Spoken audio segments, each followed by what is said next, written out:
আমাদের বেশিরভাগ মানুষের রমজান মাস মানে হলো 4টা কাজ: রোজা রাখা, তারাবি পড়া, ইফতার খাওয়া, সাহরি খাওয়া। আমরা অনেক কষ্ট করে আমল করি, ইবাদত করি। অনেক সময় আমাদের কিছু ত্রুটির কারণে, আমাদের কিছু বিচ্যুতির কারণে, কিছু ভুলের কারণে আমাদের কষ্ট করা আমলগুলো বরবাদ হয়ে যায়, নষ্ট হয়ে যায়, সেগুলো আল্লাহর কাছে কবুল হয় না। আমরা অনেকেই আছি যে আমাদের অনেক আমল ইবাদত বন্দেগী করি, যার একটাও আল্লাহর কাছে কবুল হয় না।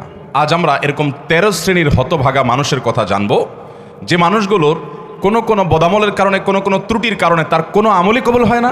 আবার অনেকের সুনির্দিষ্ট কোনো ত্রুটির কারণে ওই ত্রুটি সংশ্লিষ্ট আমলটা ওইটা আল্লাহর কাছে কবুল হয় না। কারা সেই হতভাগা যাদের সে আমল ইবাদত কষ্ট করে করা নেক আমল সেটা আল্লাহ তাআলার কাছে গ্রহণযোগ্য হয় না? এর মধ্যে সর্বপ্রথম যে শ্রেণীর মানুষের কথা আমরা বলবো তারা হলো কুফর এবং শিরকে যারা লিপ্ত। কিসে লিপ্ত? কুফর এবং শিরকে লিপ্ত। আপনি নিজেকে মুসলমান দাবি করছেন, নামে মুসলমান, অথচ আপনার মধ্যে শিরক আছে, কুফর আছে। তো এরকম যদি হয় তাহলে শিরক এবং কুফরে থাকা ব্যক্তি, এই ব্যক্তি যত নেক আমল করুক, সে নিজেকে মুসলমান মনে করছে, হয়তো তিনি 5 ওয়াক্ত নামাজও পড়েন, কিন্তু তার মধ্যে যদি শিরকে আকবর থাকে, কোন শিরক থাকে, মানে বড় শিরক, যে শিরকটার কারণে মানুষ ইসলাম থেকে খারিজ হয়ে যায়, তার মধ্যে যদি কুফরি থাকে যেটার কারণে মানুষ ইসলাম থেকে খারিজ হয়ে যায়, তাহলে এই ব্যক্তি নিজেকে যত মুসলমান মনে করুক, আমরা সবাই হয়তো মুসলমান তাকে মনে করি, সে হয়তো মসজিদেও আসে, সে হয়তো নামাজে পড়ে, সে হয়তো হজ উমরা করতেও যায়, অথচ তার কোনো আমল, সে নামাজ পড়ুক, রোজা রাখুক, হজ করুক, জাকাত করুক, দান করুক, সাদাকা করুক, তার কোনো আমল আল্লাহর কাছে গ্রহণযোগ্য হয় না। আল্লাহ তাআলা আমাদেরকে এরকম হতভাগ্য মানুষের কাতারে যেন শামিল না করান। কোরআনে হাকিম আল্লাহ রাব্বুল আলামিন বলেছেন, ওমাই ইয়াকফুর বাদাল ঈমানি ফাকাদ হাবিতা আমালুহু ওয়া হুয়া ফিল আখিরাতি মিনাল খাসিরিন। যারা ঈমান আনার পর আবার কুফরি করে, ঈমান আনার পর কি করে ভাই? কুফরি মানে আল্লাহর কোনো বিধান, আল্লাহর কোনো আদেশ, আল্লাহর কোনো নিষেধ, ইসলামের স্বতঃসিদ্ধভাবে প্রমাণিত কোনো বিষয়কে যদি কেউ অস্বীকার করে, তাহলে ফাকাদ হাবিতা আমালুহু, তার সমস্ত আমল বরবাদ হয়ে যাবে, তার কোনো আমল আল্লাহর কাছে কবুল হবে না। ওয়া হুয়া ফিল আখিরাতি মিনাল খাসিরিন। অনেক কষ্ট করে আমল করে যাবে, কিন্তু আখিরাতে যেয়ে দেখবে সে ক্ষতিগ্রস্ত হয়ে গেছে, লুজার হয়ে গেছে, তার কিছুই আল্লাহর কাছে কবুল হয় নাই, এবং কোনো আমল তার আমল নামায় কোনো নেক আমল লেখা নেই। এরকম হতভাগা মানুষ আমাদের সমাজে অনেকেই আছেন। আমরা না জেনে হয়তো সেই হতভাগাদের কাতারে আমরা শামিল হয়ে গেছি। ঠিক একইভাবে যারা শিরকে লিপ্ত হবে, আল্লাহ সুবহানাহু ওয়া তাআলা তাদের সম্পর্কে বলেছেন, লাকাদ উহিয়া ইলাইকা ওয়া ইলাল্লাযীনা মিন ক্বাবলিক লাইন আশরাকতা লায়াহবাতান্না আমালুক। হে রাসূল, আপনি এবং আপনার পূর্বে যত নবী রাসূল এসেছেন তাদের সবার কাছে কমন একটি ফরমান জারি করা হয়েছে যে আপনি যদি শিরকে লিপ্ত হন, আপনি নিজে যদি শিরকে লিপ্ত হন, লায়াহবাতান্না আমালুক, অবশ্যই আপনার আমল বরবাদ হয়ে যাবে। সমস্ত নবী রাসূলদের কাছে এই কমন ফরমান আল্লাহ সুবহানাহু ওয়া তাআলা দিয়েছেন যে কেউ যদি শিরকে লিপ্ত হয় তার আমল বরবাদ হয়ে যাবে। ভাইরা আমার, এ দুটি আয়াত প্রমাণ করে ঈমান আনার পর যদি আমরা কুফরি করি, আল্লাহর কোনো বিধানের প্রতি যদি অস্বীকৃতি প্রকাশ করি, জ্ঞাপন করি, বিশ্বাস করি, বা আল্লাহর কোনো বিধিবিধানকে যদি আমরা অবিশ্বাস করি, অস্বীকার করি, তাহলে সেটা হবে কুফরি। যেমন কাদিয়ানীরা ইসলামের স্বতঃসিদ্ধ বিষয় যে মুহাম্মদ সাল্লাল্লাহু আলাইহি সাল্লাম আল্লাহ তাআলার আখিরি নবী এবং রাসূল, তারপরে আর কোনো নবী বা রাসূল আসবে না। এখন এই বিষয়টাকে যদি কেউ অস্বীকার করে আর মিথ্যা নবুয়তের কোনো দাবিদারকে নবী বা রাসূল হিসাবে স্বীকার করে, বিশ্বাস করে, তাহলে ইসলামের স্বতঃসিদ্ধভাবে প্রমাণিত একটি বিষয়কে সে অস্বীকার করলো, সে কুফরি করলো, আল্লাহর আয়াতকে অস্বীকার করলো, নবী সাল্লাল্লাহু আলাইহি সাল্লামের থেকে মুতাওয়াতির সূত্রে বহু হাদিস বর্ণিত হাদিসকে সে অস্বীকার করলো। তো এই অস্বীকৃতির কারণে কুফরি করলো। একসময় হয়তো তার ঈমান ছিল, কিন্তু সে যখন কাদিয়ানী ধর্মে যোগ দিয়েছে, সাথে সাথে তার সমস্ত আমল বরবাদ হয়ে গেছে। সে মানুষের খাতায় বা তার নিজের দৃষ্টিতে মুসলমান থাকতে পারে, কিন্তু আল্লাহর খাতায় সে মুসলমান হতে পারে না। তাহলে প্রথম হতভাগা মানুষদের কথা জানলাম, যাদের আমল আবাদত কিছুই কবুল হয় না, কোনো আমল কবুল হবে না। সেটা আর্থিক দান হোক, সেটা হজ উমরা হোক, সেটা কোনো নফল আমল হোক, ফরজ আমল হোক, সেটা শারীরিক ইবাদত হোক, সেটা আর্থিক ইবাদত হোক, কিছুই কবুল হবে না যদি কিসে লিপ্ত থাকে? শিরক এবং কুফরে। আমাদের সমাজে অনেক মানুষ আছে, নিজের সন্তান হয় না, কোনো মাজারে যায়, মাজারওয়ালার কাছে সন্তান দোয়া করে, আশা করে, কামনা করে, মাজারে গিয়ে সেজদা করে, পূজা করে, আছে না নাই? সাথে সাথে সে যেই সেজদা শুধু আল্লাহকে নিবেদন করার কথা, সে গায়রুল্লাহকে সেজদা নিবেদন করার কারণে সে শিরক করলো। আর শিরকে যখন লিপ্ত হলো, সাথে সাথে তার সমস্ত আমল বরবাদ এবং তার কোনো নেকামল আর কবুল হবে না যতক্ষণ পর্যন্ত সে তওবা করে তার ভুলকে স্বীকার করে মেনে আল্লাহর কাছে লজ্জিত হয়ে ক্ষমা প্রার্থনা করে ভবিষ্যতে আর কখনো সে শিরক করবে না, কুফর করবে না, এই মর্মে যখন সংকল্প করে। আল্লাহ তাআলা আমাদেরকে এই ভয়াবহ আমল বিধ্বংসী এবং ইবাদত নেকামল কবুল হওয়ার ক্ষেত্রে সবচেয়ে বড় প্রাচীরের মতো, দেয়ালের মতো বাধা শিরক এবং কুফর থেকে বেঁচে থাকার তৌফিক দান করুন। আমাদের অনেক ভাই আছি যারা আমরা শিরকে লিপ্ত না, কিন্তু কুফরে লিপ্ত। কিভাবে কুফরে লিপ্ত? আল্লাহ তাআলার কোনো আদেশ বা কোনো নিষেধ আমার বিবেকে ধরছে না।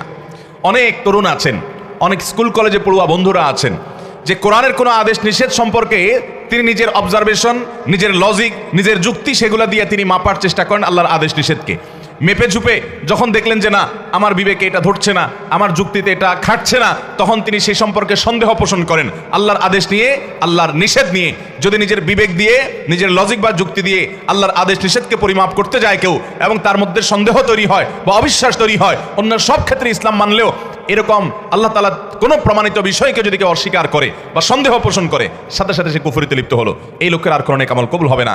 কিয়ামত যত নিকটবর্তী হবে, ভাইরা আমার, এই কুফর, শিরক গুপ্ত এবং প্রকাশ্য নানাভাবে আমাদের সমাজে অনেক বেশি বেড়ে যাবে।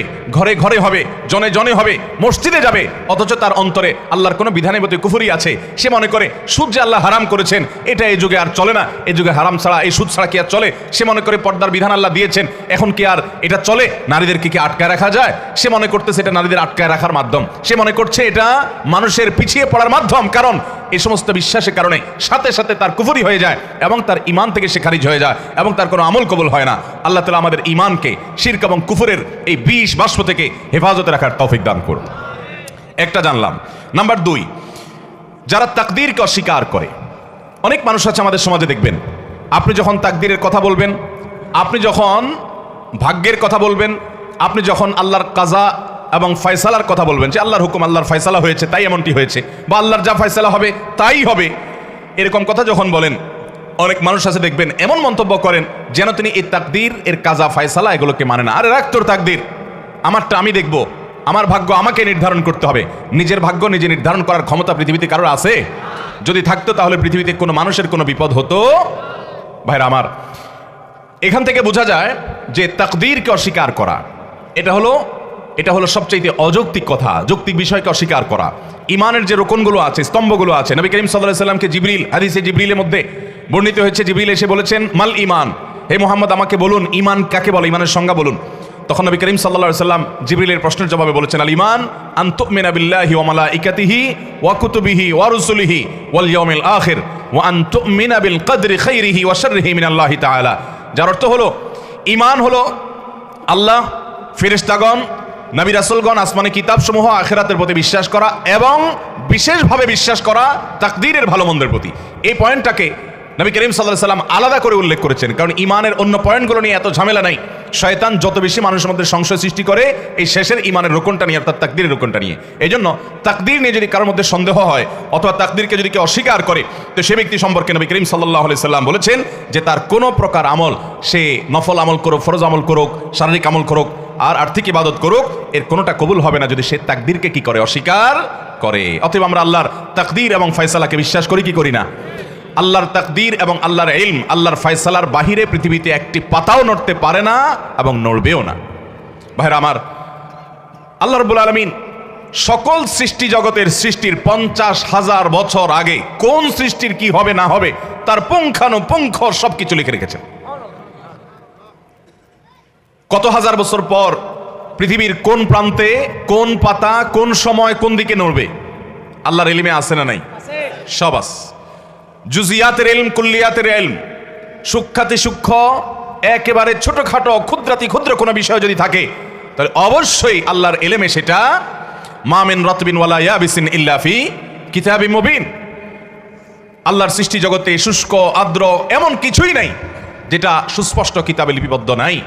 অতএব আজকের এই যুগে আমরা জানি এমন অনেক মেশিন বের হয়েছে, এমন অনেক টেকনোলজি আবিষ্কৃত হয়েছে, যেই টেকনোলজি দিয়ে আমরা জানি অনেক সূক্ষ্ম সূক্ষ্ম বিষয়কে মাপা যায়, ভূমিকম্প মাপা যায়, আবহাওয়ার গতি প্রকৃতি পরিমাপ করা যায়, অনেক সূক্ষ্ম সূক্ষ্ম বিষয় পরিমাপ করা যায় এবং অনেক দূর থেকে, শত শত মাইল দূর থেকে অনেক কিছু আন্দাজ করা যায়, পরিমাপ করা যায়। এই সবগুলো তো মানুষের মস্তিষ্ক প্রসূত আবিষ্কার এবং টেকনোলজি। এই যদি হয় আল্লাহর সৃষ্টি মানুষের ব্রেইনের দ্বারায় সম্ভব, তাহলে স্বয়ং সৃষ্টিকর্তা, যিনি মানুষের ব্রেইনের সৃষ্টিকর্তা, তার দ্বারায় এই সমস্ত জুজইয়াত, সমস্ত কুল্লিয়াত, সূক্ষ্মাতি সূক্ষ্ম বিষয়ের সকল বিষয়ের ইলম এবং নিয়ন্ত্রণ, নির্ধারণ, এটা আল্লাহর দ্বারা সম্ভব নাকি সম্ভব না? ভাইরা আমার, আজকাল এমন এমন টেকনোলজি বের হয়েছে, আপনি হাতে একটা ঘড়ি পরবেন, এটা আমাদের দেশে এখন অহরহ, আপনার গ্রামাঞ্চলেও আপনি খোঁজ করলে পাবেন অনেকের কাছে, যে আমরা এমন এমন ঘড়ি বের হয়েছে, এটা পরলাম, পরে আমি সারাদিন হাঁটলাম, দিন শেষে আমি টোটাল কতশো, কত হাজার, কতটা কদম দিয়েছি, কয়বার পা ফেলেছি, কত দূর হেঁটেছি, কত কিলোমিটার, কত গজ হেঁটেছি, তার সকল কিছু আমি যা যা করেছি সকল আমলনামা ওই ঘড়িয়ে বলে দেয়। আছে না নাই? এগুলো মানুষ বানাইছে। মানুষের বিবেক, ব্রেন দিয়ে যদি এরকম আমার সারা দিনে, সারা মাসে আমি কত কদম দিলাম, কত পা ফেললাম, কত কিলোমিটার হাঁটা হলো, কত দূর যাওয়া হলো, কত দূর প্রেসার দেওয়া হলো, কি না হলো, আমার সব কিছু যদি রিপোর্ট এই ঘড়ি দিতে পারে, তাহলে এই ঘড়ি যে মানুষ বানাইছে, সে মানুষকে যে আল্লাহ বানাইছেন, সে আল্লাহ রাব্বুল আলামিন তার সৃষ্টি জগতের কোথায় কি হবে না হবে তার সব কিছু, তার নির্ধারণ এবং তার ইলম, তার নখদর্পণ, তার আয়ত্ত, তার নলেজ, এটা তার থাকা সম্ভব কি সম্ভব না?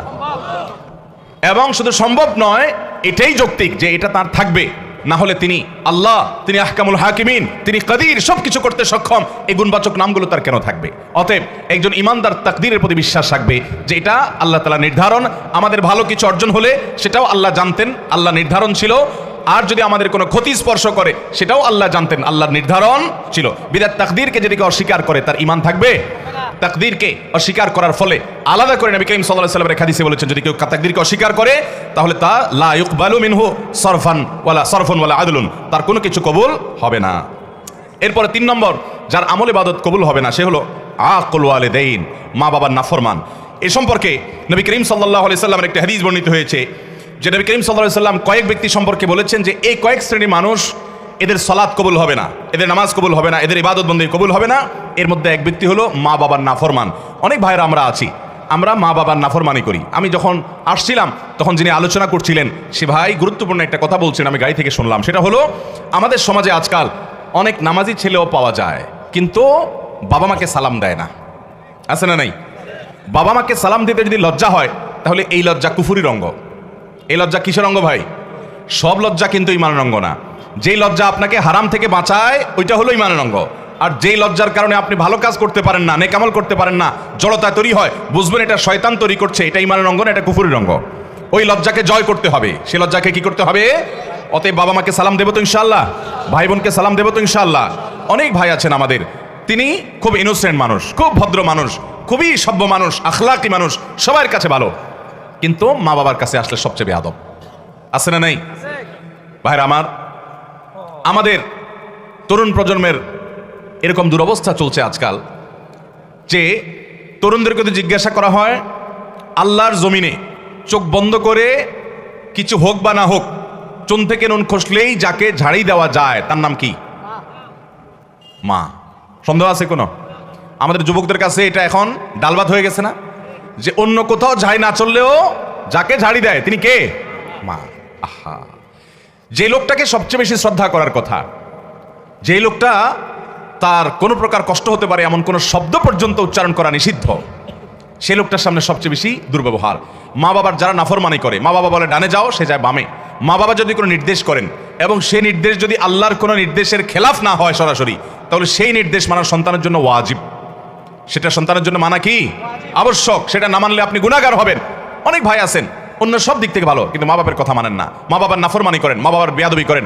আব্দুল্লাহ ইবনে আব্বাস রাদিয়াল্লাহু তাআলা বলেছেন, তুমি তোমার বাবার সামনে জামা ঝাড়া দিয়েছো, এরকম করে জামা ঝাড়া দিয়েছো, ঝাড়া দিয়ে শুধু ধুলা পরিষ্কার করছো, তুমি বেয়াদবের খাতায় নাম লেখাইছো, কারণ তোমার এটা বাবা মার নাফরমানি, হুকুকুল ওয়ালিদাইনের অন্তর্ভুক্ত। ভাইরা আমার, আমাদের শরীরের চামড়া দিয়ে যদি আমরা বাবা মাকে জুতো বানাই দেই, আল্লাহর কসম, তারপরেও তাদের ঋণ শোধ হবে না। তাদের ঋণ আপনি শোধ করতে পারবেন না। আপনার বাপ অনেক খারাপ, আপনার মা অনেক খারাপ, আপনার কিছু করে না, তারা আপনার আরেক ভাইয়ের দিকে খেয়াল রাখে, আপনার দিকে খেয়াল রাখেন, আপনার শত বিচার থাকতে পারে, শত অভিযোগ থাকতে পারে, শুধু আপনার দুনিয়া আসার কারণ এবং মাধ্যম যে তারা হয়েছেন, এই ঋণটা সারা জীবন আপনি আদায় করে শেষ করতে পারবেন না।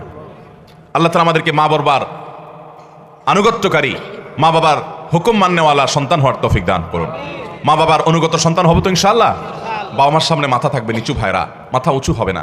যদি কখনো জোরে কথা হয়ে যায় দেরি করবেন না, সাথে সাথে পা জড়িয়ে যেভাবে হোক চোখের পানি ফেলে মাপ চেয়ে নেবেন। আপনার সন্তানদের সামনে, আপনার স্ত্রীর সামনে যদি জোরে কথা বলেন তো আপনার স্ত্রী সন্তানের সামনে আবার মাপ চাবেন, ঠিক আছে তো ইনশাআল্লাহ? তাদের সামনেই আবার মাপ চাবেন।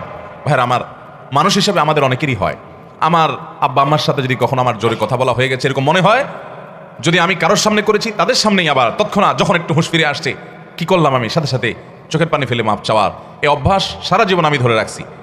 যারা বাবা হারিয়েছেন আমার মতো তারা জানেন যে তাদের মাথার উপর থেকে কতগুলো বট গাছ চলে গেছে। পড়ালেখা জানেন না আপনার আব্বা, হয়তো তিনি হয়তো গতানুগতিক শিক্ষায় শিক্ষিতও না, তিনি হয়তো অনেক ডান বামও বুঝেন না, আপনার হয়তো তেমন কোনো উপকারেও আসে না। আপনি এই যুগের ছেলে মেয়ে, আপনার অনেক বুদ্ধিশুদ্ধি, অনেক স্মার্টনেস আছে, ওই বেচারার হয়তো এগুলো কিছুই নাই। এরপরেও সন্তানের জন্য যে দিল থেকে একটা দোয়া আসে, সারা দুনিয়ার সমস্ত হুজুর একসাথে হয়ে দোয়া করলে ওই বাবা মার দোয়ার সমান কোনো দিনই হবে না। কিচ্ছু পড়ালেখা জানার দরকার নাই, মায়ের প্যাচ দিয়া দোয়া করতে জানে সেটাও নাই, সেটারও দরকার নাই। অনেক আয়াত হাদিস জানে, অনেক দোয়া দুরুদ জানে, এরকম কিছুও না। শুধুমাত্র ফেলফেল করে চেয়ে থাকে আর আল্লাহর কাছে সন্তানের কল্যাণ কামনা করে, বাস এটুকুর দাম শত শত হাজার কোটি টাকার অ্যাসেটের চাইতে বেশি। আল্লাহ আমাদের বাবা মাকে কদর করার তৌফিক দান করুন। বাবা মার অবাধ্য এবং নাফরমান সন্তান, তার সালাত আল্লাহর কাছে কবুল হয় না, তার নেক আমল, তার নামাজ আল্লাহর কাছে কবুল হয় না। ইমাম নবী করিম সাল্লাল্লাহু আলাইহি ওয়াসাল্লামের হাদিস বর্ণিত হয়েছে। এরপর 4 নম্বর, দান করে যে খোঁটা দেয় তার ওই দানটা কবুল হয় না। অন্যান্য আমল কবুল হয় কিন্তু দানের আমলটা কবুল হয় না, যে দান করে কি করে, খোঁটা দেয়। আমরা যত মানুষ দান করি, বেশিরভাগ মানুষই দেখবেন বা একটা বড় অংশ দেখবেন আমাদের সমাজে, যারা দান করছে বিশেষ করে মানুষের উপকার করলে এটা আমরা বিভিন্নভাবে ইনিয়ে বিনিয়ে ইশারা ইঙ্গিতে ঘুরিয়ে ফিরিয়ে বলার চেষ্টা করি। এই রোগটা আমাদের মধ্যে আছে না নাই? আল্লাহ তাআলা কোরআনে কারিমে বলেছেন নেককার মানুষদের পরিচয় কি। সূরা দাহরের ভিতরে আবরার, মুত্তাকি, জান্নাতি মানুষের বৈশিষ্ট্য, তাদের গুণ, তাদের সিফাত উল্লেখ করতে গিয়ে আল্লাহ বলেছেন ওয়ায়ুতঈমুনা আত-তাআমা আলা হুব্বিহি মিসকিনাও ওয়া ইয়াতীমান ওয়া আসীরা। যে নেককার মানুষ হলেন তারা যারা আল্লাহর মহব্বতে মানুষকে খাদ্য দেয়, মিসকিনকে দেয়, বন্দীকে দেয়, এই মানুষগুলোকে দেয়, এবং বলে তারা লা নুরিদু মিনকুম জাযাআও ওয়ালা শুকুরা ইন্নামা নুতঈমুকুম লিওয়াজহিল্লাহ। তোমাদেরকে যা দিয়েছি আল্লাহর কাছে দিয়ে, আল্লাহর জন্য দিয়েছি, তোমাদের কাছ থেকে প্রতিদানও আশা করি না, ফিডব্যাকও আশা করি না, এমনকি থ্যাঙ্কসও আশা করি না। কি আশা করে না? থ্যাঙ্কসও আশা করে না, মানে স্বীকৃতিরও আশা করে না। আমরা অনেককে উপকার করার পর দেখা যায় সে এটা স্বীকারও করে না। সে যে স্বীকার করে না এটা তার দোষ। মাল্লাম ইয়াশকুরিল্লাহ ইসলাম ইয়াশকুরিল্লাহ, সে স্বীকার না করার কারণে সে গুনাহগার হবে। কিন্তু আপনি স্বীকারের আশা করবেন না, তার স্বীকার দিয়ে আমি কি করব? আমার তো সওয়াব পাওয়া দরকার কার কাছে? আল্লাহর কাছে। যদি সওয়াব পাওয়ার দরকার হয় আমি কারোর কাছ থেকে কোনো আশা করব? সে আমাকে চিনেও না এমন একটা ভাব ধরে, কোনো অসুবিধা নেই, তার চেনাচেনিতে কি আসবে যাবে। আমার রব যদি জানেন আমি দিয়েছি এবং তিনি যদি এটা সংরক্ষণ করেন যথেষ্ট, আর কিছু দরকার আছে? এটা হলো দান, এই দানের সওয়াব পাওয়া যাবে। আর দান করে যার দান করছেন তারে আপনি বিভিন্নভাবে খোঁটা দিলেন, খোঁচাখুচি করে দিলেন না, মানুষের সামনে বলে বেড়ালেন, অথবা সে যেন স্বীকৃতি দেয় এটার আশায় বসে থাকলেন, তাহলে আপনার এই আমলের সওয়াব আল্লাহর কাছে পাবেন না, এই দান আল্লাহর কাছে কবুল হবে। আমার দেশে অনেক মানুষ আছে মসজিদ মাদ্রাসায় দান করে, কিন্তু উনি আশা করে ওনার নামটা মায় কি হুজুর জোর করে বলে দেখ, আছে না নাই? যদি তার উদ্দেশ্য থাকে যে আমারটা শুনে আমার আরেক বন্ধু দিবে, আরেকজন দিবে, উৎসাহিত করবো অন্যদেরকে, তাহলে ঠিক আছে, সেটা হলে জায়েজ আছে। কারণ আল্লাহ তাআলা কোরআনে কারিমে বলেছেন যে ইন তুখফুস সাদাকাত ফানিআম্মা হিয়া। তার আগে অংশটা কি?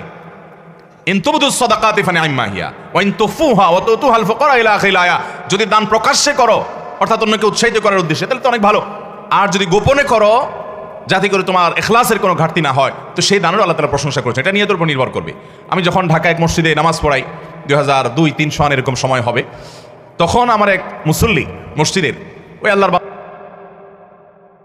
লেখা ছিল যে হুজুর আমি মসজিদে এত টাকা আজকে দিলাম, একটু আমার জন্য দোয়া করতে বলেন মুসল্লিদেরকে। তো আমি নামাজের পরে বলে দিলাম জুমার পরে যে আল্লাহর এক বান্দা তিনি মসজিদে এত টাকা দান করছেন, আপনারা ওনার জন্য দোয়া করেন, আল্লাহ তার দানকে কবুল করেন, তার জন্য খায়রে ফয়সালা করেন, দোয়া করে দিয়েন। এটা আমি ঘোষণা দিলাম। এরপরে সুন্নত নামাজ যখন শেষ হলো, ওই লোকটা এসে আমাকে বলল হুজুর আমি চিরকুটটা দিয়েছি, আপনি আমাকে চিনেন, আবার নিচে লিখেও দিয়েছি বিনীত অমুক, কিন্তু আপনি বললেন কি এক আল্লাহর বান্দা দান করছে আপনারা দোয়া করিয়েন, আমার নামটা বললে কি আপনার কোনো গুনাহ হইতো? তো আমি বললাম ভাই আপনার নামটা নিলে গুনাহ হইতো না, এটা ঠিক বলছেন, কিন্তু আপনার নামটা নিলে কোনো সওয়াব হইতো না। কোনো সওয়াব হইতো? বরং আপনার আমলটা নষ্ট হইতো কিনা, অহংকার আসতো কিনা সে আশঙ্কা ছিল। এটা আপনার জন্য আরো ভালো হয়েছে। অনেকে দেখবেন মসজিদে ফ্যান একটা দিয়ে লেখা দেয় সৌজন্যে অমুক, সে মনে করে আল্লাহর ফেরেশতারা ঠাওর পায় না পায়, তো লিখে দিই, কারণ কার সওয়াব কোথায় লিখে দেয় ফেরেশতারা। ফেরেশতাদের সম্পর্কে এরকম জাহালত, এরকম অজ্ঞতা যদি থাকে, তাহলে তো ঈমান নিয়ে টানাটানি হবে। ভাইরা আমার, তাহলে আমাদের দান হবে কার জন্য? দান করে কোনোদিন যাকে দান করেছি তাকে কখনো আর সে বিষয়ে বলতে যাব। বড় রিস্কি একটা আমল ভাই, বড় খাতরাই আমল, আর্থিক আমল। আর্থিক আমল, যে আমলটা টাকা এবং পয়সা যেখানে খরচ হয়, সে টাকা পয়সা খরচ হওয়া আমল, এই আমলের মধ্যে ভেজালের পরিমাণ সবচাইতে বেশি। তো এই ব্যক্তি, যে ব্যক্তি দান করে আবার খোটা দেয়, এর এই দানের আমলটা আল্লাহর কাছে কবুল হবে। আল্লাহ তাআলা আমাদেরকে ইখলাসের সাথে দান করার তৌফিক দান করুন। রমাদান মাস আসছে, আমলের মাস, দানের মাস। আমাদের আয়েশা রাদিয়াল্লাহু তাআলা আনহা বলেছেন, নবী করিম সাল্লাল্লাহু আলাইহি ওয়াসাল্লাম এই মাস আসলে প্রচুর পরিমাণে দান করতেন। অন্য সময় দানশীল ছিলেন, রমজান আসলে তার দানশীলতা অনেক বেড়ে যেত। অতএব আমরা দান করব, কিন্তু দান করব আমাদের এক হাত জানবে, আরেক হাতও টের পাবে না। এমন কিছু দান তো অবশ্যই থাকা উচিত যে আপনার স্ত্রী পর্যন্ত জানবে না, কেউ জানবে না। আল্লাহ আমাদেরকে সেভাবে দান করার তৌফিক দান করুন। মাইক বন্ধ হয়েছে এটা? আচ্ছা, গেছে, মাইকম্যান গেছে, একটু সবর করেন আপনারা। শোনা যায় না কথা পিছনে? যায় তো আর কি, সবর করেন। মাইকম্যান যান, একটু দেখেন ওই সামনের মাইকটা বোধহয় আওয়াজ বন্ধ হয়ে গেছে। তাহলে ভাই, যাদের আমল কবুল হয় না, সে মানুষগুলোর 4 নম্বর মানুষ বলেছি, যারা দান করে মানুষকে খোটা দেয়, তাদের অন্যান্য আমল কবুল হয়, কিন্তু দানের আমলটা কবুল হয় না। 5 নম্বর, ওই কপাল পোড়া এবং হতভাগা মানুষ যার কোনো আমল ইবাদত কিছুই কবুল হবে না। সে হলো নবী করিম সাল্লাল্লাহু আলাইহি সাল্লামের শহর মদিনায় মুনাওয়ারায় যে হারামে যে ফাসাদ সৃষ্টি করে, ফিতনা সৃষ্টি করে, অশান্তি সৃষ্টি করে, হাঙ্গামা করে, গন্ডগোল ফাসাদ করে। নবী করিম সাল্লাল্লাহু আলাইহি সাল্লামের হাদিস বর্ণিত হয়েছে বিষয়ে সহিহ বুখারীতে। তিনি বলেছেন, এই মদিনা মান আহদাসা ফিহি হাদাসান, এখানে যে ব্যক্তি কোনো দুর্ঘটনা ঘটাবে, আও আওয়া মুহদিসান, অথবা এই মদিনায় কোনো দুর্ঘটনাকারীকে যে ব্যক্তি আশ্রয় দান করবে, ফাআলাইহি লাআনাতুল্লাহ ওয়াল মালাইকাতি ওয়ান নাসি আজমাইন, ওই ব্যক্তির উপর আল্লাহর লানত, ফেরেশতাদের লানত, সমস্ত মানুষের লানত বর্ষিত হয়। এবং লা ইকবালু মিনহু ইয়াউমাল কিয়ামাতি সালাতুন ওয়া সরফুন ওয়ালা আদলুন, কিয়ামতের দিন তার কোনো আমল আল্লাহর কাছে কবুল হবে। অতএব মদিনা আমরা যখন যাওয়ার তৌফিক হবে, যার যখন যাওয়ার তৌফিক হবে, মদিনা শরীফের আদব লেহাজ বজায় রাখবো যথাসম্ভব। সেখানে যেন কোনো বেয়াদবি না হয়, আমার দ্বারা যেন কোনো অশান্তি, কোনো ব্যত্যয় সৃষ্টি না হয়। আল্লাহ আমাদের সবাইকে সেই তৌফিক দান করুন। তাহলে 5 নম্বর আমরা পেয়ে গেলাম, যে ব্যক্তি মদিনায় মসজিদে নববীতে, বা মসজিদে নববী শুধু নয়, হারামের যে এরিয়া মদিনাতে, এই এরিয়ার মধ্যে যে ব্যক্তি অশান্তি সৃষ্টি করে, ফাসাদ সৃষ্টি করে, এই ব্যক্তির আমল ইবাদত কিছু কবুল হয় না। নাম্বার 6, 2 ভাই আপন, তারা যদি নিজেরা ঝগড়া লিপ্ত হয়, গন্ডগোল ফাসাদ মারামারিতে কাটাকাটিতে লিপ্ত হয়, তো এই 2 জনের ইবাদত কবুল হয় না। নবী করিম সাল্লাল্লাহু আলাইহি সাল্লাম বলেছেন, সালাসাতুন লা তুরফাউ সালাতুহুম ফাওকা রুউসিহিম, 3 ব্যক্তি আছে যাদের নামাজ তাদের মাথার উপরে ওঠে না, অর্থাৎ আল্লাহর কাছে পৌঁছে না, কবুল হয় না। কারা? সেই ব্যক্তিগুলো হলো ওই ব্যক্তি, 3 ব্যক্তির কথা নবী সাল্লাল্লাহু আলাইহি সাল্লাম বলেছেন। এর ভিতরে এক ব্যক্তি হলো ওই ব্যক্তি ইখওয়ানে মুতাসারিমান, 2 ভাই যারা নিজেরা গন্ডগোল মারামারিতে লিপ্ত, আপন ভাই মারামারিতে লিপ্ত, অথচ আবার আমল ইবাদত করে, নামাজ কালামও পড়ে। এরকম আছে না নাই? আছে না নাই বলেন? তো এরকম আমল ইবাদত করে কি লাভ হবে?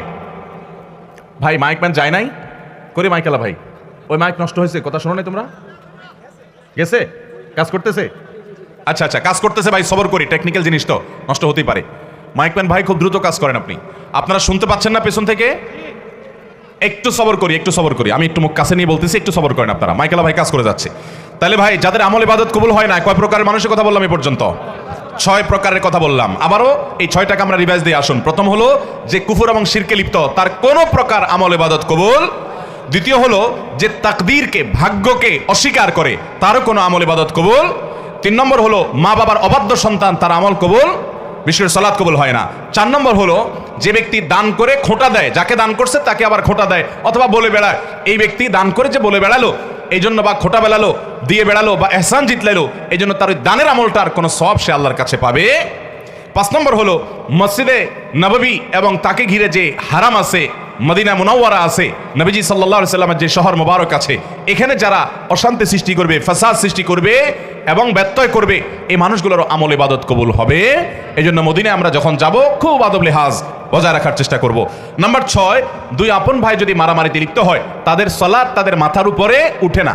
নামাজের কথা এখানে শুধু বলা হয়েছে, তাদের নামাজ কবুল হয় না, অন্যগুলো কবুল হতে পারে। 7 নম্বর, ওই একই হাদিস যেটি ইবনে মাজাহ বর্ণিত হয়েছে, যে 3 ব্যক্তির নামাজ তাদের মাথার উপর ওঠে না, তাদের মধ্যে আরেক ব্যক্তির কথা 7 নম্বরে বর্ণিত হয়েছে। সে হলো সেই ইমাম, যে ইমাম মানুষের ইমামতি করে, অথচ মানুষ তার উপরে যুক্তিসঙ্গত কারণে অসন্তুষ্ট। এরকম অনেক ইমাম আছে না নাই?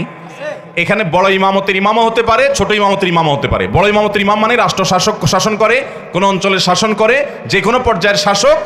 আর ছোট ইমামতের ইমাম মানে হলো ওয়াক্তিয়া নামাজের ইমামতের ইমাম। যে কোনো ইমাম হোক না কেন, তিনি নেতৃত্ব দিচ্ছেন, তিনি মানুষের নেতা হয়েছেন, তিনি ইমামতি করছেন, অথচ যারা তার পিছনে অনুসরণ করছেন তারা যুক্তিসঙ্গত কারণে তার উপর অসন্তুষ্ট। অযৌক্তিক কারণে তো বাংলাদেশের সময় উপরেই কম বেশি মুসল্লিরা অসন্তুষ্ট আছে না নাই? হুজুরদের উপরে শতভাগ সন্তুষ্ট এরকম মুসল্লি, এরকম মসজিদ পাওয়া যাবে না। তাছাড়া হুজুররাও মানুষ শতভাগ সন্তুষ্ট হওয়া সম্ভব না। কিন্তু যৌক্তিক কারণে বেশিরভাগ মুসল্লি বা সব মুসল্লিরাই অসন্তুষ্ট, কিন্তু হুজুরের খুঁটির জোর বেশি, গায়ের জোর বেশি, এই জন্য হুজুরের সরানো যায় না। এরকম কিছু হুজুর আছে না নাই? অথচ ওই হুজুর অনেক নাজায়েজ কাজে লিপ্ত, মানুষ ভয় বলতেও পারে না, কারণ হুজুর বড় বড় পাওয়ার আলাদের সাথে হাত রাখে। আছে না নাই? তো এইরকম হুজুর, তাদেরও এই সালাত তাদের মাথার উপরে উঠবে না, আল্লাহর কাছে যাবে না, তাদের নামাজ কবুল হবে না। ইবনে মাজাহ শরীফের হাদিস বলতেছে। তাহলে সেই ইমাম, যে ইমামের উপরে তার অনুসারীরা অসন্তুষ্ট যৌক্তিক কারণে, তার আমল কবুল হবে না। 8 নম্বর হলেন ওই নারী, যেই নারী রাত্রি যাপন করেছেন অথচ তার স্বামী তার উপরে যৌক্তিক কারণে অসন্তুষ্ট। অযৌক্তিক কারণে স্বামী অসন্তুষ্ট হলে ওইটার কারণে স্ত্রীর আমল ইবাদত কবুল হবে না, ব্যাপারটা সেরকম নয়। যদি যৌক্তিক কারণে তার স্বামী তার উপরে অসন্তুষ্ট থাকে এবং তিনি ওই অবস্থায় তেড়ামি করে রাত পার করে দেন, তাহলে এই আল্লাহর বান্দি, তার সালাত তার মাথার উপরে উঠবে না। এটাও ইবনে মাজাহর হাদিসে বর্ণিত আছে। তাহলে 8 নম্বর পেলাম সেই নারী, যে নারী রাত্রি যাপন করেছেন অথচ তার স্বামী তার উপরে যৌক্তিক কারণে অসন্তুষ্ট।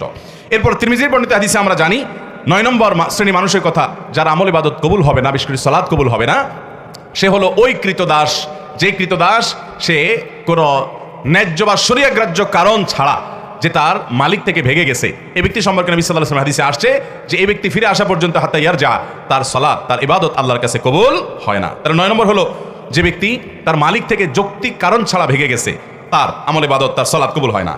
এবং 10 নম্বর হলেন ওই নারী, যেই নারী বাসা থেকে বের হয়েছেন সুগন্ধি মেখে। আজকাল আমাদের অনেক মুসলমান মেয়েরা আছেন, আমাদের অনেক মা বোনরা আছেন, যে অনেক পারফিউম ব্যবহার করে, অনেক সুগন্ধিযুক্ত প্রসাধনী ব্যবহার করে তার আশপাশের পুরো পরিবেশটাকে মোহিত করে ফেলছে সুগন্ধি দিয়ে, সেটা ব্যবহার করে তিনি বের হচ্ছেন। এই সুগন্ধি যতজনের নাকে যাচ্ছে তারা ফিতনায় পতিত হচ্ছে, তারা কল্পনার জেনায় লিপ্ত হচ্ছে, তারা গুনাহগার হচ্ছে, সমাজ অস্থিতিশীল হচ্ছে, ফাসাদের দিকে যাচ্ছে। এরকম অনেক মা বোন আমাদের আছেন না নাই? এই সমস্ত মা বোনদের অনেকে আছেন নামাজও পড়তে যান, এভাবে সুগন্ধি ব্যবহার করে তিনি বাজারে গেলে অন্যান্য কাজ করলে তার পরিণাম কি হবে সেটা তো পরের কথা। আপনি শুধু এটা চিন্তা করুন যে নবী করিম সাল্লাল্লাহু আলাইহি ওয়াসাল্লাম এইরকম সুগন্ধি ব্যবহার করে কোনো নারী যদি মসজিদে পর্যন্ত যায়, তার সম্পর্কে পর্যন্ত নবী সাল্লাল্লাহু আলাইহি ওয়াসাল্লাম বলেছেন যে তার সালাত কবুল হবে না। তিনি মসজিদে গিয়ে নামাজ পড়লে সে নামাজ কবুল হবে না যতক্ষণ পর্যন্ত বাসায় ফিরে এসে গোসল করে তার শরীরের সে সুগন্ধি ধুয়ে মুছে পরিষ্কার করে নামাজ আদায় না করবেন। এর মানে কিন্তু এই না যে একজন নারী সুগন্ধি ব্যবহার করতে পারবেন না, 100 বার ব্যবহার করবেন। তিনি তার বাসায় সুগন্ধি ব্যবহার করবেন, নিজের লোকদের মধ্যে তিনি সুগন্ধি ব্যবহার করবেন, গায়ের মাহরাম কারোর কাছে তার সুগন্ধির ঘ্রাণ যেন না যায় সেটা তিনি হতে দিবেন না। দেখুন, এটা কিন্তু একজন মুসলিম নারীর আত্মসম্মান বোধের ব্যাপার। এই যে ইসলাম আমাদেরকে পর্দার কথা বলেছে, এই যে সুগন্ধের নিয়ন্ত্রণ, এটাও পর্দার কারণে। এই যে তাদের কণ্ঠকে আল্লাহ তাআলা কোমল করতে নিষেধ করেছেন তাদের সাথে কথা বলার সময়, এটাও পর্দার প্রয়োজনে। কেন? কারণ মুসলমান নারী অতি সম্ভ্রান্ত, তার ইজ্জত এবং সম্মানের মূল্য অনেক বেশি। রাস্তার মানুষ তাকে নিয়ে বাজে চিন্তা করবে, এটা কোনো আত্মসম্মান বোধ সম্পন্ন কোনো নারী সেটা হতে দিতে পারে? যে তার সৌন্দর্য দেখে তার শরীর নিয়ে, তাকে নিয়ে নানান নোংরা চিন্তা করবে অসুস্থ মনের মানুষগুলো, এটা কোনো মুসলমান নারী হতে দিতে পারে? এই জন্য আল্লাহ তাআলা পর্দার বিধান দিয়ে বলেছেন যালিকা আদনা আন ইউরাফনা। এটা এই জন্য দেওয়া হয়েছে যাতে চেনা যায় পর্দা দেখে যে এরা বাজারে মহিলা না, এরা সেই মহিলা যাদের মধ্যে সম্ভ্রম আছে, সম্ভ্রম এবং ইজ্জত রক্ষা করার গরজ আছে, যাদের আত্মসম্মান বোধ আছে। এরকম আত্মসম্মান বোধ সম্পন্ন নারী তারা নিজেদের ইজ্জতকে রাস্তা রাস্তায় বিলায় বেড়ায় না, মানুষকে নিয়ে তাকে নিয়ে মানুষকে জল্পনা কল্পনার সুযোগ দেয় না। অতএব এইটার প্রয়োজনে একজন নারী তিনি সুগন্ধি ব্যবহার করবেন, তার নিজের আলোয়, নিজের বলয়ে তিনি বাহিরে যখন যাবেন, পরপুরুষকে আকৃষ্ট করার উদ্দেশ্যে তিনি সেটা করবেন না। হালকা পাতলা যদি থাকে, যার ফলে অন্য পুরুষের নাক পর্যন্ত না যায় বা আশপাশটা মোহিত হয়ে যাওয়ার মতো না হয়, তাহলে সেটুকু জায়েজ হতে পারে। যাই হোক, তাহলে 10 নম্বর হলেন সেই নারী, যেই নারী মসজিদে নামাজ পড়তে গেছে অথচ এইভাবে গেছে। দেখেন, নামাজ পড়তে গেলেও যদি বেপর্দাভাবে যায়, বেশরিয়তে ভাবে যায়, সেটাও কিন্তু আল্লাহর কাছে সওয়াবের কারণ হবে না, সে নামাজ কবুল হবে না। 11 নম্বর, ওই ব্যক্তি, যে ব্যক্তি দান করে কিন্তু সে দানটা হারাম টাকা থেকে দান করে। এরকম লোক আমাদের দেশে আছে না নাই? অভাব নাই। মসজিদ, মাদ্রাসা, ওয়াজ মাহফিলে টাকা দেনেওয়ালা মানুষ হারাম টাকা যারা উপার্জন করে, এদের টাকাগুলো যদি নেওয়া বন্ধ করতো তাহলে মাহফিলগুলোর এত আলো ঝলমলো লাইটও থাকতো না। মসজিদ, মাদ্রাসা, ওয়াজ মাহফিল আমরা যারা করি, এর পরিচালনার সাথে যারা জড়িত, এদের মধ্যে খুব অল্প সংখ্যক মানুষ আছে যে ইসলামটাকে ভালো করে বুঝছে, যার কারণে না বোঝার কারণে তারা মসজিদটাকে চকচকা ফকফকা করার জন্য যে টাকা দেয় হুমড়ি খেয়ে নেয়। অথচ আপনারা যারা মক্কায় গেছেন তারা জানেন, আর ইউটিউবের মাধ্যমে বিভিন্ন ভিডিওর মাধ্যমে আপনারা যারা দেখেছেন তারাও জানেন যে মক্কা মসজিদে হারামের পাশে বুক পরিমাণ একটা ওয়াল দিয়ে রাউন্ড দেওয়া আছে। খেয়াল করছেন কখনো? এটাকে বলা হয় হাতিমে কাবা। এটা কাবার এরিয়া। ইব্রাহিম আলাইহিস সালাম যে কাবা পুনর্নির্মাণ করেছিলেন এই জায়গাটা কাবার ভিতরে ছিল। এই যে কালো গিলাপে মোড়ানো আল্লাহর ঘর মসজিদ, এটার মধ্যে ওইটাও ছিল। কিন্তু নবী করিম সাল্লাল্লাহু আলাইহি সাল্লামের দাদা আব্দুল মুত্তালিব নবী সাল্লাল্লাহু আলাইহি সাল্লাম যখন ছোট ছিলেন তখন উনি এই কাবা যখন ভেঙে পড়ে পুরান হয়ে গেছে তখন এটার ভবনকে সংস্কার করে পুনর্নির্মাণ করার উদ্যোগ নিলেন। উনি একা না, কুরাইশের সব নেতারা মিলে। এটা যখন উদ্যোগ নেওয়া হলো তারা ঘোষণা দিলেন, দেখেন তারা মুশরিক ছিলেন কিন্তু তাদের চিন্তা চেতনা কত শুদ্ধ ছিল এই ক্ষেত্রে যে তারাও এটা বুঝতেন যে আল্লাহর ঘরে হারাম টাকা ঢুকানো উচিত না। এই জন্য তারা ঘোষণা দিলেন, আমরা এই বাইতুল্লাহ পুনর্নির্মাণ করব, এটার জন্য ফান্ড কালেকশন করছি, যারা যা পারেন টাকা দেন, কিন্তু যে হারাম টাকা উপার্জন করেন তার টাকা আমরা নেব না। সমাজে কে হালাল টাকা উপার্জন করে, কে হারাম টাকা উপার্জন করে, সমাজের লোকজন কম বেশি জানে কি জানে না? আর হালাল টাকা সব যুগে বেশি থাকে না হারাম বেশি থাকে? তো হারাম বেশি থাকে সেজন্য হারাম টাকা নেয় নাই, আর যেহেতু নেয় নাই অতএব টাকার অভাব দেখা দিছে। তখন এই বাইতুল্লাহ নির্মাণের সময় নবী করিম সাল্লাল্লাহু আলাইহি সাল্লামের শৈশবে তার দাদা আব্দুল মুত্তালিব সহ অন্যদের নেতৃত্বে যখন এটা হয়েছে তখন এই কাবা টাকার অভাবে এই হাতিম, যেটাকে এখন দেখেন ওয়াল বুক পরিমাণ ওয়াল ঘেরাও দেওয়া আছে, এই অংশটাকে কাবার ভিতরে বিল্ডিং করার টাকা ছিল না। সেই অভাবে এটাকে বারান্দার মতো বাইর করে রাখছে। আজও পর্যন্ত সেটা সেভাবে আছে। এখন টাকার অভাব নাই কিন্তু ওইটাতে আর কেউ হাত দেয় নাই। সেটা যেন আমাদের শিক্ষা দেয় যে আমরা আল্লাহর ঘরে ধর্মীয় কাজে ভালো কাজে হারামখোরদের হারাম টাকা না নেই। চেষ্টা করবো তো ইনশাআল্লাহ। আমাদের আসুন্নাহ ফাউন্ডেশনে মেম্বারশিপ নেওয়ার জন্য যারা এককালীন 1 লক্ষ টাকা দিয়ে মেম্বারশিপ নেন, ওখানে আমাদের লেখা আছে যে হালাল টাকা থেকে দিতে হবে, মাস্ট। আমরা হারাম টাকা থেকে আপনাকে এই দান কবুল করবো না। হারাম টাকা দান করবেন, গরিব দুঃখীকে দান করবেন সবের নিয়ত করা ছাড়া, যদি মালিককে দিতে না পারেন সেটা আরেক বিষয়। কিন্তু আল্লাহর ঘর দ্বীনি কাজ যত বেশি হালাল টাকা ইনভলভ হবে তত বেশি মানুষের ঈমান আমল মজবুত হবে, ওই প্রতিষ্ঠান থেকে মানুষের হেদায়েত তত বেশি হবে। আমাকে একবার কোথা জানে প্রশ্ন করেছে যে ইমাম সাহেব 7 দিন 7 বাড়িতে খানা খায়। সারা বাংলাদেশেই কম বেশি এরকম কালচার আছে যে ইমাম সাহেব 7 দিন 7 বাড়িতে খানা খায়, আর পয়সা আলা বাড়িগুলা বাইসে বাইসে কমিটির লোকেরা ঠিক করে। ঠিক না ঠিক? এখন পয়সা আলা বাসুক তাতে দোষ নাই, পয়সা আলা হলে তো আর খারাপ না, কিন্তু হালাল হারাম যদি বাস বিচার না করে শুধু পয়সা দেখেই প্রত্যেকের বাড়িতে টিফিন পার্টি পাঠায় দেয় আর হুজুরও খুব মোসে তাও দিয়ে খাইতে থাকে, তাহলে প্রশ্ন আসছে যে এই হুজুরের পিছনে নামাজ পড়লে নামাজ হবে কিনা? কারণ হুজুর তো হালাল হারাম বাস বিচার নাই, সবই ঢুকতেছে ভিতরে। আর হারাম দেহ এটা দিয়ে দোয়া করলেও দোয়া কবুল হবে না, পরিষ্কার হাদিসে বলা আছে। জটিল প্রশ্ন। অতএব ভাইরা আমার, আমরা দ্বীনি প্রতিষ্ঠান যারা পরিচালনা করবো, ইনভলভ হবো, চাকচিক্য একটু কম করবো, তারপর হালাল টাকাকে প্রায়োরিটি দিব। ঠিক আছে তো ইনশাআল্লাহ? আল্লাহ আমাদেরকে তৌফিক দান করুন। তাহলে যারা হারাম টাকা দান করে তাদের সেই দান আল্লাহ কবুল করবেন, কারণ নবী করিম সাল্লাল্লাহু আলাইহি ওয়াসাল্লাম বলেছেন ওয়ালা সাদাকাতা মিন গুলুল, আপনি অবৈধ উপার্জন করেছেন সেই টাকা দিয়ে যদি দান করেন সে দান কবুল হবে না। এখানে গুলুলের মানে হলো গনিমত বা যুদ্ধলব্ধ সম্পদ যদি আত্মসাৎ করে চুরি করে দান করে সেটা কবুল হবে না, অর্থাৎ এটা জাতির সম্পদ। ঠিক একইভাবে রাষ্ট্রের সম্পদ, জনগণের সম্পদ, জাতির সম্পদ চুরি করে, আপনার গম চুরি, টিন চুরি, বিভিন্ন জিনিস চুরি করে লাখপতি কোটিপতি হয়ে এরপরে যদি আপনি দান দক্ষিণা করেন 2 পয়সার কোনো মূল্য আল্লাহর কাছে পাবেন না। নবী করিম সাল্লাল্লাহু আলাইহি ওয়াসাল্লাম পরিষ্কারভাবে বলেছেন যে ওয়ালা সাদাকাতা মিন গুলুল, এই মানুষের জাতীয় সম্পদ আত্মসাৎ করে চুরি করে আপনি সাদকা করেন, সেই সাদকা কবুল হবে না। তাহলে আমরা 11 নম্বর কপাল পড়ার কথা জানলাম। যেই কপাল পড়ার দান তার আমল কবুল হবে না সে হলো হারাম টাকা দান করে।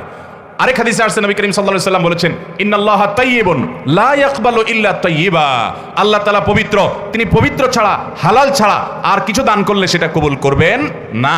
তাহলে হাদিস থেকে বোঝা গেল যে হারাম দান সেটা কবুল হবে না। তাহলে যার আমল অর্থাৎ দান কবুল হবে না, অন্য আমল কবুল হতে পারে, সে ব্যক্তি হলো যে হারাম টাকা দান করে। এটা হলো 11 নম্বর। 12 নম্বর হলো ওই মুসল্লি, ওই নামাজি, যে নামাজি ব্যক্তি নামাজ পড়ে পবিত্রতা ঠিক ঠিকানা নাই, পবিত্রতা ঠিক মতো করে না, সুন্দরভাবে করে না। বিশেষ করে শীতের সময় আসলে দেখবেন আমাদের অনেক ভাই আছেন নামাজ শেষ আর জন্য অজু করেন, কিন্তু অজু এত তাড়াহুড়ো করে করেন যে কোনোর এখানে শুকনা থাকে, গোড়ালির ওখানে শুকনা থাকে, আঙ্গুলের চিপায় শুকনা থাকে, কানের লতির এখানে শুকনা থাকে, আসেনি নাই? নবী করিম সাল্লাল্লাহু আলাইহি ওয়াসাল্লাম বলেছেন ওয়াইলুল লিল আকাবি মিনান নার, তোমাদের পায়ের গিরা গোড়ালি এগুলোকে জাহান্নামের আগুন থেকে বাঁচাও। তার মানে কি?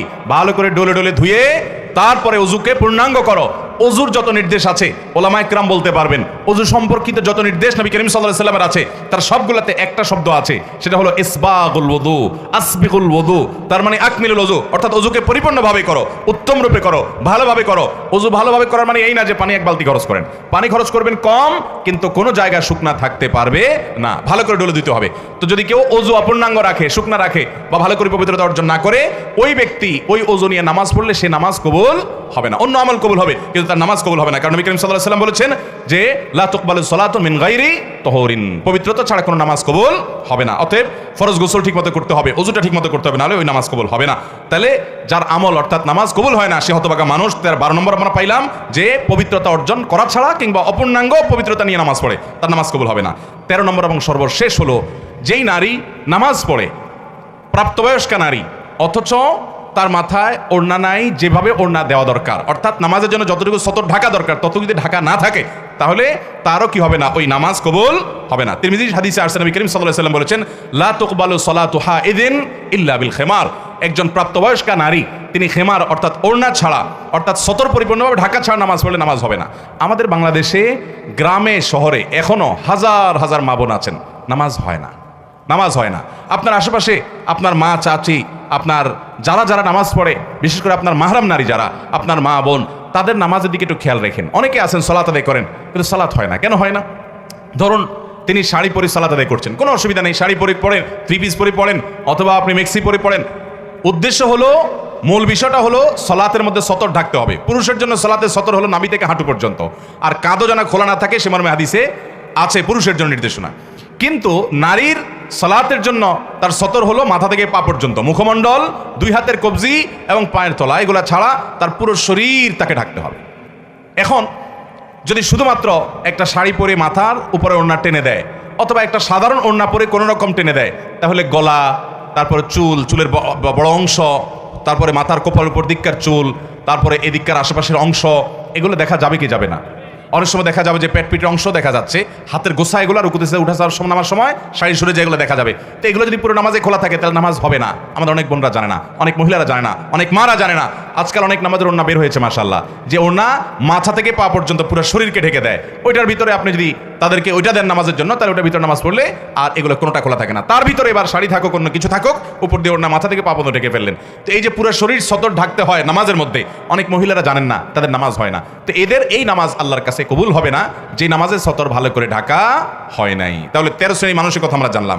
আবারও এক নজরে বলে দিচ্ছি। নাম্বার 1, যারা কুফর এবং শিরকে লিপ্ত, তাদের কোনো আমলই কবুল হবে না। নামাজ না শুধু, কোনো আমলই কবুল হবে না যদি শিরকে আকবর এবং কুফরে আকবরে লিপ্ত হয়। আর 2 নম্বর হলো যারা তাকদীরকে অস্বীকার করে, এদের সম্পর্কে নবী করিম সাল্লাল্লাহু আলাইহি ওয়াসাল্লামের হাদিস আছে যে মুনকিরুম বিল কদর, কদরের অস্বীকারী এই ব্যক্তির সালাত, এই ব্যক্তির ইবাদত, এই ব্যক্তির আমল আল্লাহর কাছে কবুল হবে না কোনো। নাম্বার 3, মা বাবার অবাধ্য এবং নাফরমান সন্তান, মা বাবার সাথে বেয়াদবি করে, কথা মানে না, আদব লেহাজ করে না, মা বাবার নাফরমান, ওকুকুল ওয়ালিদাইনের কবিরা গুনাহে লিপ্ত, এই পাপিষ্ট, এই অপরাধী নরধম, তার আমল, তার সালাত আল্লাহর কাছে কবুল হবে না। নাম্বার 4, যে ব্যক্তি কাউকে দান করে আবার খোঁটা দেয়, দান করে বলে বেড়ায়, গল্প দিয়ে বেড়ায়, যাকে দান করে তাকে ছোট বানায় রাখে সব সময়, তার কাছে কৃতজ্ঞতা আদায় করে নেয়, স্বীকৃতি আদায় করার জন্য চেষ্টা করে, অর্থাৎ এক কথায় খোঁচাখুচি করে এবং খোঁটা দিয়ে বেড়ায়, দান করে আবার যাকে দান করছে তাকে কষ্ট দেয়। আল্লাহ মাফ করুক আমাদেরকে সেই মান্নান, অর্থাৎ এইরকম ব্যক্তি দান করে খোঁটাখুটি দেয়, তার ওই দানের আমলটা আল্লাহর কাছে কবুল হবে না। 4 নম্বর। 5 নম্বর হলো মসজিদে নববীর আশেপাশের যে এলাকা, অর্থাৎ হারামের যে এলাকা মদিনার, সেখানে যদি কেউ কোনো প্রকার অশান্তি সৃষ্টি করে, ফাসাদ সৃষ্টি করে, এই ব্যক্তি অথবা ফাসাদ সৃষ্টিকারীকে যদি কেউ আশ্রয় দেয়, এই ব্যক্তির কোনো আমল ইবাদত কবুল হবে না। 6 নম্বর হলো 2 ভাই আপন যদি তারা নিজেরা গন্ডগোলে লিপ্ত হয়, হতে পারে কোনো বিষয় মনোমালিন্য, কিন্তু আপনি মারামারি কাটাকাটি করবেন এবং ঝগড়া ফাসাদ জীবনভর করে থাকবেন, এটা কখনো ভালো মুসলমানের চরিত্র হতে পারে না। আপনাকে ছাড় দিতে হবে, আপনার ভুল নাই, তারপর আপনি ছাড় দেন, ভাইয়ের সাথে মিশার চেষ্টা করেন, আপনি অন্তত গন্ডগোল বাড়ায়েন না। যদি না করেন তাহলে এই ব্যক্তিরও নবী করিম সাল্লাল্লাহু আলাইহি ওয়াসাল্লামের হাদিসের আলোকে আমরা জানি তারও কি হবে না, আল্লাহর কাছে তার সালাত তার মাথার উপরে উঠবে না, তার নামাজটা কবুল হবে না। 7 নম্বর হলো সেই ইমাম, যে ইমামের উপরে তার মুক্তাদিরা, তার অনুসারীরা যৌক্তিক কারণে অসন্তুষ্ট, তার নামাজও তার মাথার উপর উঠবে না, অন্য আমল কবুল হতে পারে। 8 নম্বর হলো সেই নারী, যে নারী রাত্রি যাপন করেছে অথচ তার স্বামী তার উপরে কিনা সন্তুষ্ট না যৌক্তিক কারণে, তাহলে সেইটাকে যদি পাত্তা না দিয়ে এবার পড়ে থাকে, তাহলে আল্লাহ রাব্বুল আলামিনের কাছে তার সে নামাজের সওয়াব পৌঁছায় না, এটা মাথার উপরে যায় না। আর 9 নম্বর হলেন ওই কৃতদাস, তিরমিজি বর্ণনা অনুযায়ী যে দাস, যে অধীনস্থ, তার মালিকের কাছ থেকে অন্যায্য কোনো কারণ ছাড়া, মানে শরিয়া গ্রাহ্য কারণ ছাড়া সে পলায়ন করেছে, তার উপরও একই কথা প্রযোজ্য, তার সালাত উপরে যাবে না বা তার সালাত কবুল হবে না। এরপর 10 নম্বর হলো ওই নারী, যেই নারী মসজিদে গেছে নামাজ পড়ার জন্য কিন্তু সুগন্ধি মাখায় গেছে, আশপাশে মানুষকে ফিতনা ফেলতেছে, এত ভারী পারফিউম, স্প্রে, আতর ইত্যাদি ব্যবহার করে, প্রসাধন ইত্যাদি ব্যবহার করে গেছে যে আশপাশে মানুষের নাকে তার গ্রাম যায়, এই নারী গুনাহগার। এমনকি নামাজ যদি পড়তে যায় তার নামাজ কবুল হবে না যতক্ষণ মধ্যে সে ফিরে এসে এটা দূর না করে। তিনি যেটা করতে পারেন শরীয়তের গণ্ডির মধ্যে থেকে সেটা অবশ্যই সুগন্ধি ব্যবহার করতে পারেন, অর্থাৎ বাসা বাড়িতে। আর 12 নম্বর হলেন ওই হতভাগা ব্যক্তি যিনি দান করেন হারাম টাকা থেকে, তার ওই দান আল্লাহর কাছে কবুল হবে না। 11 নম্বর এটা। 12 নম্বর হলেন ওই নামাজি ব্যক্তি, যে ব্যক্তি নামাজ পড়ে কিন্তু পবিত্রতাটা ভালো করে করে না, তার নামাজের আমলটা কবুল হবে না। আর 13 নম্বর হলেন ওই নারী, যে নারী প্রাপ্তবয়স্কা অথচ ওই যে সতরটা ঠিক মতো ঢাকেন না, তার নামাজও কবুল হবে। আল্লাহ তাআলা আমাদের সমস্ত আমল ইবাদত কষ্ট করে যেগুলো আমরা করি, এই যে এসে ওয়াজ মাহফিলে আসলেন, কথা শুনলেন, বসলেন, আপনাকে কেউ টাকা পয়সা দিবে এখানে ভাই? নিজের গরজে নিজের খরচে অনেক কষ্ট করে আসলেন, একটু দিনই কথা শুনলেন, এই আমলটা আপনার আমল নামায় যুক্ত হোক, আমি চাই কি চাই না বলেন? তাহলে এই 13 প্রকার হতভাগাদের কোনোটার মধ্যে যেন আমরা সামিল না হই, আমার মধ্যে যেন এই 13টার কোনোটা গুনাহ যেন না থাকে, আমরা সেই চেষ্টা করবো তো ইনশাআল্লাহ।